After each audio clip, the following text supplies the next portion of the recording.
Welcome to the Master Passive Income Show. My name's Dustin Heiner, and I'm here to help you learn how to quit that JOB, that just over broke job, by investing in real estate rental properties so you never, ever have to work a job again. Now, today we're going to be talking all about the ways or the principles that you need to implement into your life right now so you can be rich and wealthy. All right, let's do this.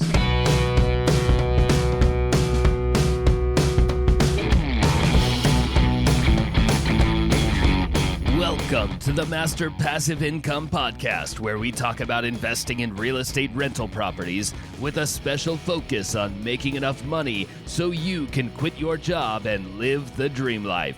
And now, here is your host, Dustin Heiner.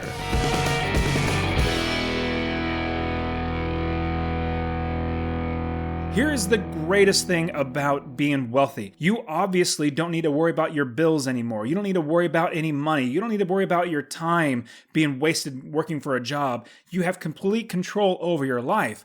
Now, these principles, these steps that I'm going to give you are the things that you're going to need to do and implement into your life so that you can live like the rich. Now, as I said in the intro, a lot of the rich people, like the millionaires, they are not the fancy, flamboyant, showy people. They could be, a person 3 doors down from you that literally has $1 million in the bank that drives an old truck because he or she doesn't need anything else than just that. So the average millionaire is very, very nonchalant about their money. They're not going to be flashing. They don't care what other people think. They take care of the things because they know these principles, these 8 steps. Now, there's a reason why the majority of the people in the world are poor. It's because they're really not taught to be rich. What's sad is our school system teaches us to be employees, which gives us a job. If you know, I've said many times, job is J-O-B, just over broke.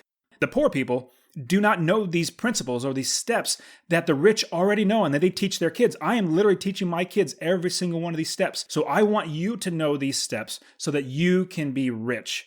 I want you not just to be rich, but wealthy so that you can pass these things down, not just the money or the properties, but you can pass down the mindset. It's said, there's a great saying that you don't want to give a person a fish. You want to teach them how to fish so that they can feed themselves for years. And this is what I want to do for you. I want to give you the steps to become wealthy and rich so that you don't have to worry about ever working a job again. And I want you to get started investing in real estate. Get my real estate investing course absolutely for free. Text the word rental, RENTAL, to 33777. Rental to 33777. And I will literally give you my real estate investing course absolutely for free. It even has a checklist of step 1, step 2, step 3 to get you to build the business. So get that right away. With these principles, I have really been able to build a real estate business that is so successful and automatic and creates massive amounts of wealth for me and is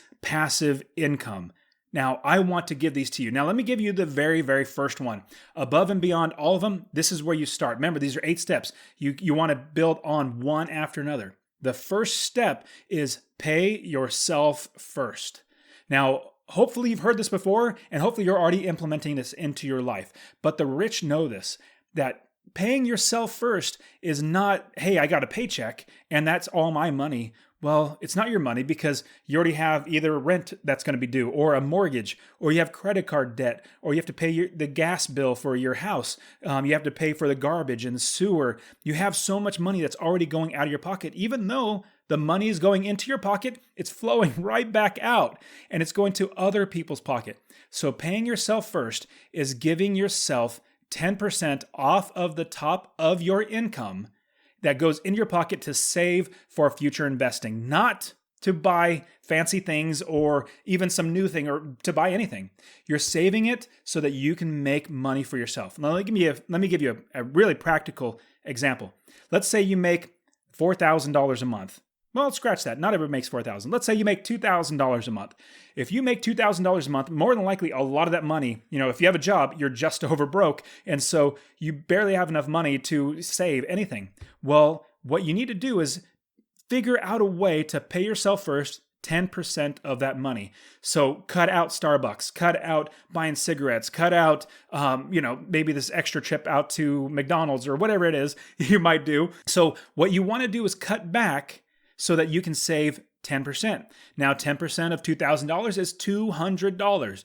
You want to save $200 every single month and put it away, and don't touch it to spend it on anything else other than an investment property. So the longer you save every single month, you save 10%. The next month you save 10 more percent. You get a raise, you still save 10% with including, instead of $2,000, you're making $2,500. So you put away $250 a month. So every single month, you're putting away 10%. Even as your wealth grows, you're going to continue giving 10% to yourself. Now, over time, your bank account will just get bigger and bigger.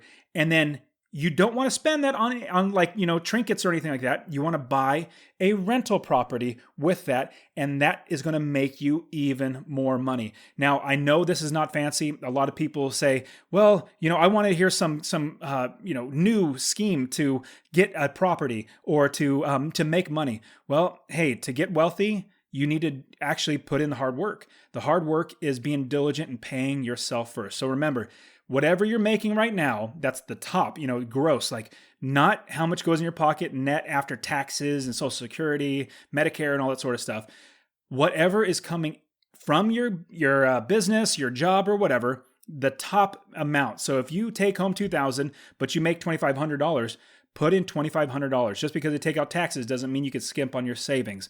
So I'm telling you, pay yourself first. And the reason why I'm taking a little more time on pay yourself first is because this is one of the most important things that you can do to build true, actual wealth. It also changes your mindset so that instead of being where you're living paycheck to paycheck, you're being proactive and thinking, I'm living for my future, where I'm sacrificing a little bit now so that in 5 years, 6 years, 7 years, I can live the dream life. Step number 2 is to increase your income.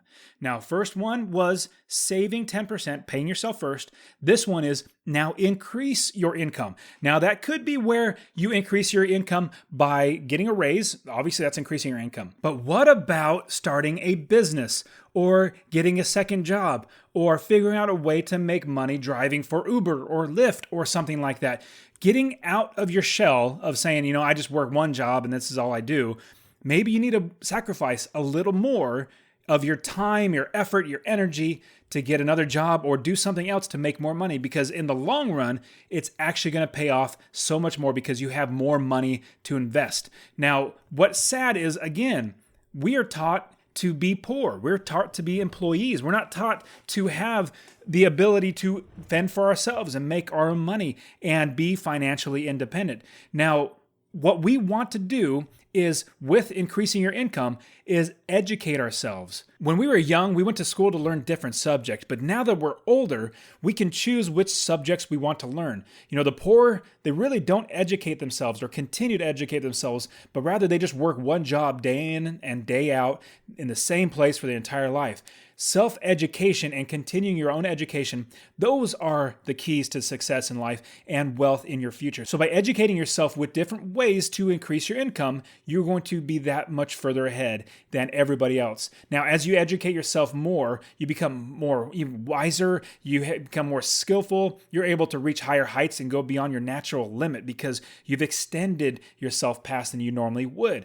Now, when you start to increase your abilities, you should put them to good work, to good use. Do this by applying your skills in ways that help you make more money, earn more money. All that more money that you're going to be making will be put to an investment property in the future. Now, there is something that you need to watch out for as you start to increase your income and your earning potential. The tempting thing to do is to really start to increase your standard of living as your income rises.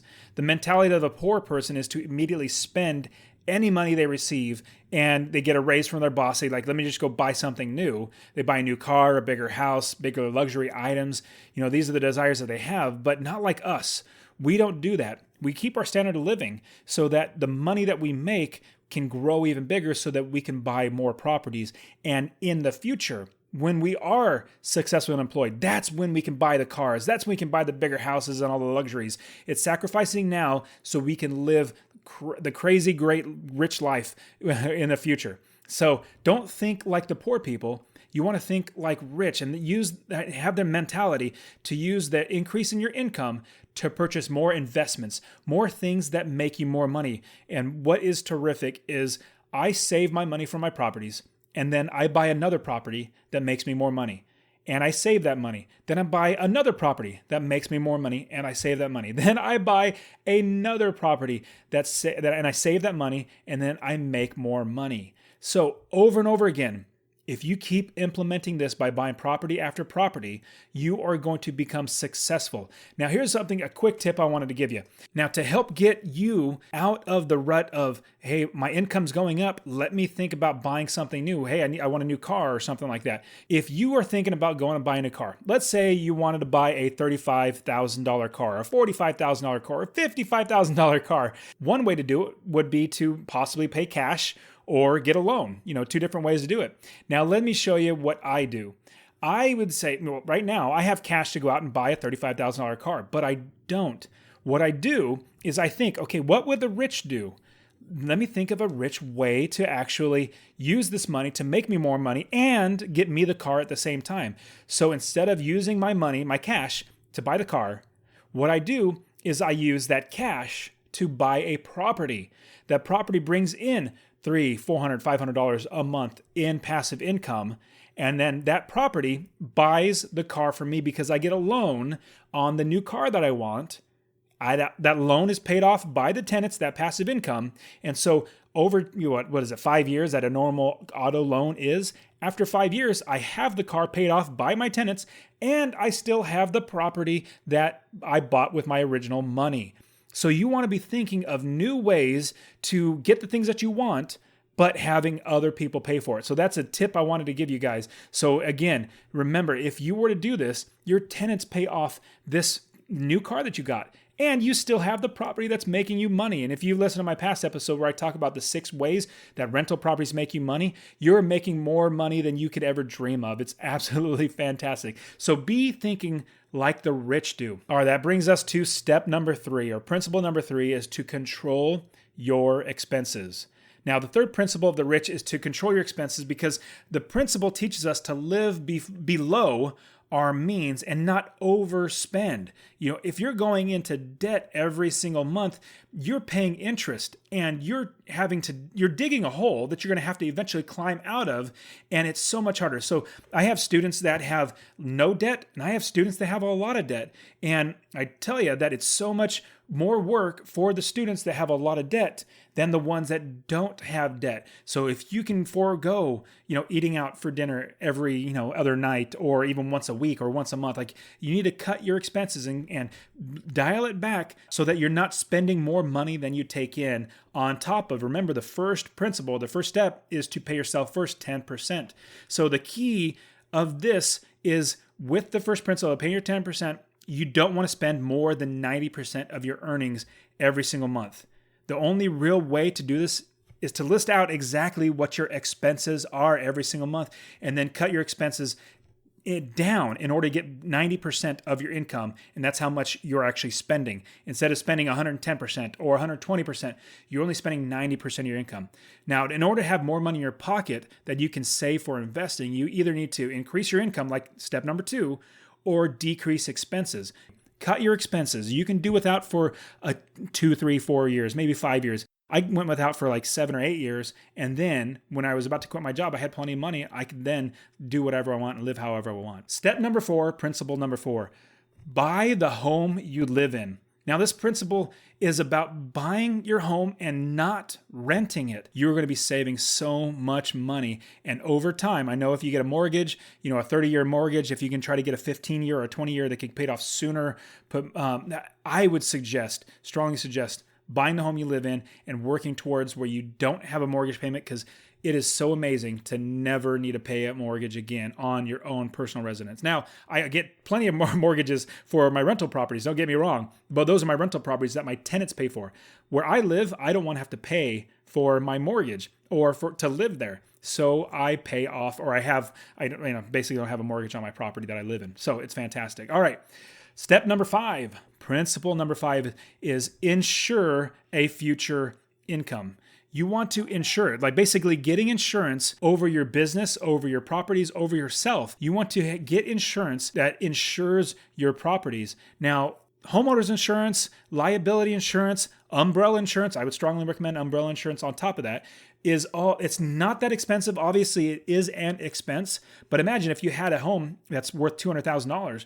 Well, it's making you money, but if it burns down and you don't have insurance to pay for it, to build it back up or buy a new house, then you're literally out. So with the beauty of capitalism and the free markets that we have insurance where we can insure a property so that if anything bad did happen, we have the ability for insurance to pay us back or, fix it up or whatever it might be. So if you have a family at all, personal life insurance is also very, very good. I would suggest that you get life insurance on yourself, even if you're not married. Just get it on yourself so that, basically with life insurance, as you get older, it's going to cost more and more. So, if you buy it when you're 25 years old, it's maybe going to cost you, $30 a month for a good amount of insurance. But if you buy it when you're 35, it's going to cost you, $80 to $90 a month. So it's going to just keep going up. So I would strongly suggest getting life insurance. Now, I'm not a life insurance guru or anything like that. I just know I insure myself as well as I insure my business. Step number 6, principle number 6 is make your money work for you. And this is what we talk about in Master Passive Income Podcast all the time is these principles. And this main one is buying a rental property, buying real estate that your money works for you. Now, if you buy a regular home that you live in, your money is not making you money. Like you're not getting a tenant in there because you're living in there and you're not making monthly rent. If you buy a car and you drive that car and you don't rent it out, well, that's not making you money. If you buy a painting and you think, hey, I'm going to invest in a painting, well, that might be well and good. Hopefully it'll appreciate, but it's not making you money. You want to put your money in places that's going to make you money. And real estate rental properties is by far and above the best way to make money. Principle number 7. We're moving on to step number 7. Principle number 7 is guard yourself from losing money. What we do as real estate investors, as rich people, we guard ourselves from losing money. And the way we do it, and this is the key, and I'm not going to say it's impossible to lose money investing in real estate, but it's highly improbable, or it's very hard to lose money if you do it right. Here's the key to guard yourself from losing money. It's passive income, monthly cash flow that goes in your pocket. Don't invest for appreciation. Don't buy a property thinking, I'm going to flip the property. Don't think, well, I'm going to get good tax benefits. No, we solely invest for monthly cash flow. That's how we live and not have a job and not need a job. All those other things are great. They come with the business of investing in real estate. What we invest for and we guard ourselves from losing money is because we invest for passive income.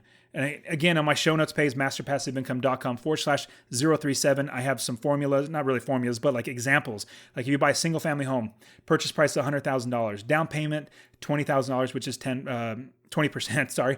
Your closing costs $2,500. Anyways, I go through a long list. If you have a normal 1-year return, if you put $20,000 down, that's going to be 22% return on your money because you have cash coming in from monthly rents. Anyways, on the podcast show notes page, I explain it much, much better so you can see all the numbers. You can see how just in 1 year, you can make a 22% return on your $20,000 if you bought a property and you bought it right. Now imagine in a stock market getting 22% on a stock. You're never going to get that. I mean, I'm going to easily say you're never going to get that unless you're Warren Buffett or something like that. In 1 year, getting 22% is crazy. You'd be lucky if you get that. So this is just one way, and that's just with your passive income. Okay, moving on. That was principle number 7. Guard yourself from losing money, and that is by buying properties for passive income. Now, your next and last principle number 8, or step number 8 for you to become wealthy and rich. I think this step is one of the most important steps outside of all the other ones. Now, all the other ones are fantastic, but if you just start with this one step, it will help everything. Now, this is it. And somebody might be thinking, oh man, that's not glamorous. That's not, crazy. That's actually, bad. Well, I'm going to tell you that this is the best one. I have gotten wealthy and rich because of this. Principle number 8, It's better to give than receive. I've found the more that I give to other people of my time, of my knowledge, of my money, the more I get in return. The reason why I'm trying to be more, I guess, serious about this, because this is really serious. A lot of people think, I'm not going to give my money. I need that money to invest. Well, what's funny is, you didn't have that money, but now you do, and now you think you got to keep it. Well, in my opinion, because I believe in God, I believe everything belongs to God, and I am only blessed to be a good steward, or hopefully a good steward. A steward is somebody that stewards something, that manages something that they don't own. Like all the things I have, all my properties, I personally believe I was blessed by God to help me to acquire them, and I'm being a good steward of His possessions, and He is the one helping me to manage them well. But at the same time, He's the one that takes care of my properties too. If something bad goes happen, hey, I don't own it, God owns it. And so the reason why I'm trying to help you to understand it's better to give than receive, because the more I give of, like I said, my time, my money, my knowledge, my everything, the more I get in return. So the money that we're given from God belongs to God. And again, we're just stewards of it. Now, remember that 10% principle? From the first lesson, I personally believe I want to give 10% to myself, but I also give 10% to God. Now, I know that's going to sound rough. 20% off of all your money is taken out, one to pay you and one to pay God, or, give back to God. That might be rough, but it's a slow way to work into it. It would be maybe start with 2%, 1% to you, 1% to God, then cut back a little more.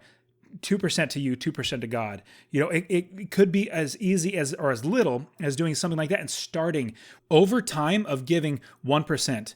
And then raising up to 2%, then raising up to 4% or 5%, eventually getting up to 10% to you and 10% to God. Over time, you're going to realize, I don't even notice that money coming out. I have my expenses the way they are. I'm not overextending myself and I'm not going into debt. So it's not that bad. Now I see my income growing up, and the more I give to God, the more God gives back to me. Now, you may be somebody that doesn't believe in God, which totally fine. I'm not here to pressure you into believing in God, but I found that people that don't believe in God, that also they might say it's karma, which I don't believe it's karma, but they might say it's karma, that, whatever amount of positive pressure you put on the world, in a good way, you get that amount of good positive pressure back to yourself, or, karma, whatever, is good that you put out comes back to you. Very, very similar thing, because, I believe God created everything. God created all the laws of nature, and that's what happens. The more you give, the more you will receive. And honestly, as I've implemented this into my life, where, from the very beginning, when I didn't have anything, I was giving 10% of my money to God. I saw where I didn't need anything. I thought, man, this is going to be hard to give 10% this month. I still gave, and I was still blessed. I had enough money to cover for everything. So, you guys, even if you might be thinking, hey, 10% giving away to somebody else, or giving to church, or giving to social groups, or, giving to the homeless, or whatever it might be, just giving away 10%, trust me, and I'm being very, very serious on this, trust me, by giving 10% or giving away money, number one, you will feel better. You will feel like, man, I'm helping other people. And this is why I do this podcast. This is why I have my books. This is why I have, I don't make much money on really the books. I make like 5 cents on the books. It's not about that. It's about helping other people. On my podcast, I don't make any money on my podcast. Obviously, it's free. You're getting it for free. I don't make money. I want to help other people. I find the more I give, the more I get in return.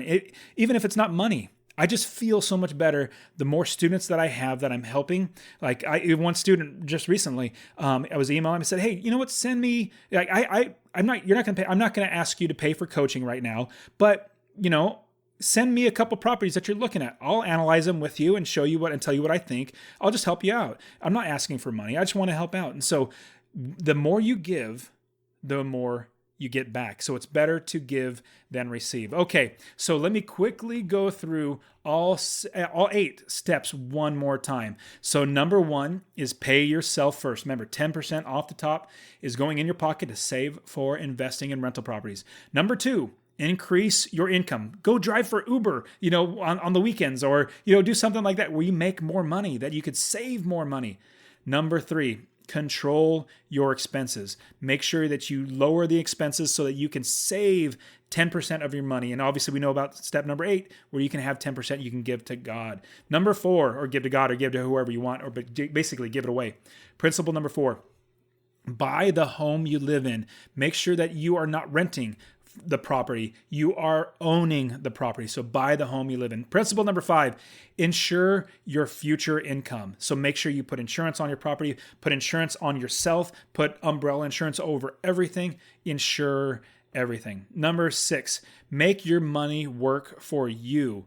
Put your money in things that do not just suck money away, like a boat or a new car or something like that. Buy properties that make you money. Principle number 7, guard yourself from losing money. Guard yourself from losing money. And this is how you do it. You buy for passive income, monthly cash flow that goes in your pocket every single month, not coming out. So guard yourself from losing money by buying for cash flow. Principle number 8, it's better to give than receive. You want to give money so that you are blessed in return. All right, guys. And that is it for today. Go ahead and get my free real estate investing course. Text the word rental to 33777, RENTAL to 33777. You can also join my Real Estate Wealth Builders group coaching. Get all my courses, all for a low monthly fee. All right, guys, we'll see you in the next show. See ya.